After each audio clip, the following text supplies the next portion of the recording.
The Quarter Pounder. 100% Aussie beef, cheese, mustard and pickles. If you think about it long enough, you might forget you've already made dinner. Now that is a pickle. Grab a Quarter Pounder on the My Macca's app today. Available after 10:30am. Hey, big news for the Brisbane Roar. They're moving back into the Metro Brisbane area, and home games, Summit Suncorp and the Women's A-League team will be playing at Ballymore. They'll use Ballymore as their base, and it's great that we've got the Roar chairman, Chris Fong, joining us now. Chris, a very good morning to you. Morning, guys. Thanks for having me. Yeah, so these are big decisions that you've been involved in the last, well, more than the last few weeks. These decisions aren't made lightly. So what do you think will be the great advantage for the club? Well, look, we identified that we needed to be in Brisbane a few years ago after moving up north, up to Redcliffe. Mm-hmm. And COVID came, and so, we spent the time getting through that and the difficulties that everybody did, working with government on where we could come back to Brisbane. Suncorp was difficult in terms of size and obviously having Tuesday night games, which we did last year. So that would have been economically very difficult for us to get around. But really, we were looking for a boutique facility in Brisbane, Metro Brisbane, as you call it. And we'd been discussing with the government for probably 18 months or more on where we could potentially see that become a reality. And we were looking at existing facilities that could be repurposed. And really, it came down to the end where we were brought together with the Queensland Reds.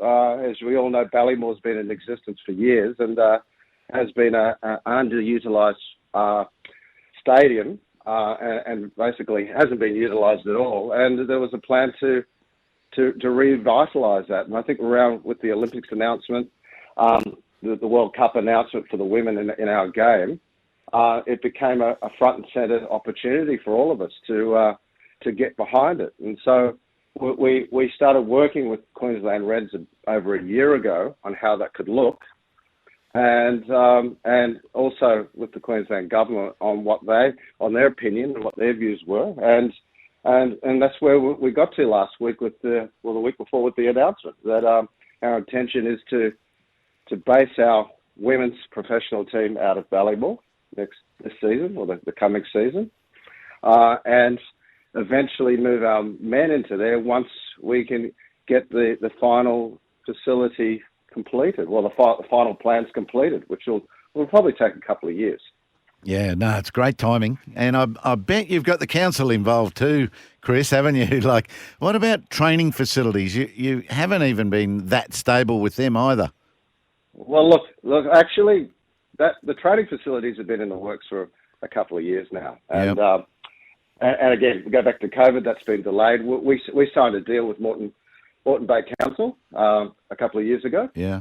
And they, with the federal government, have come together and built a $22 million training facility for us. That was been delayed also because of COVID, but we're moving into there at the end of June. Righto. So, and where's that? Is that at Brendale? That's in Brendale. So yeah. It's a purpose-built facility. We were involved in the design of that facility. It's part of the South Pine complex, the sporting complex, which is a fantastic precinct.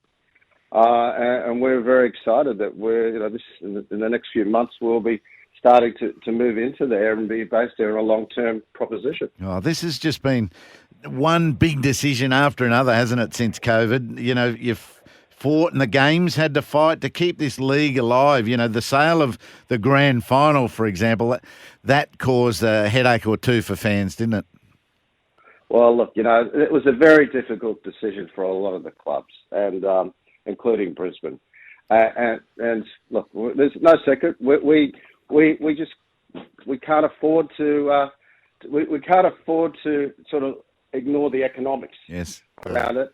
It is not a long-term decision. From our view, it's a short-term patch, but it helps us get over this hump that we've been going through the last couple of years. And Chris, I see also you will introduce this supporters advisory council. There's been some disgruntled fans, haven't there? You're obviously wanting to engage with them. Look, Brisbane, we started a restructure just over a year ago now. Well, nearly a year ago, and part of it was moving back to Brisbane in terms of training, which we're doing and which we have, and a more permanent base in the next few months, and obviously moving our games back to Brisbane. And actually, we tried this season, and we just couldn't get into Suncorp.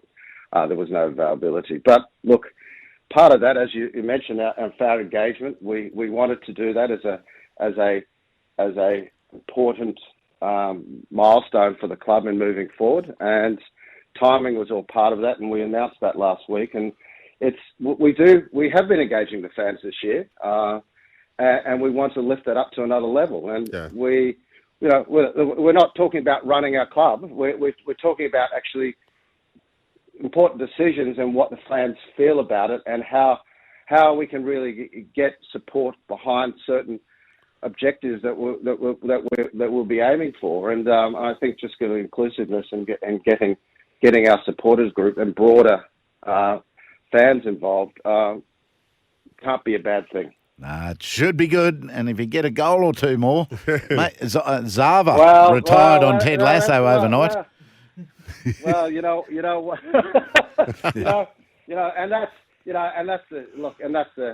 that's as important as anything else. It's getting our squad right. It's getting our team right and performing. And we've been going a certain direction over the last few years, and we're changing that direction now. And that was also, again, part of our change in the club.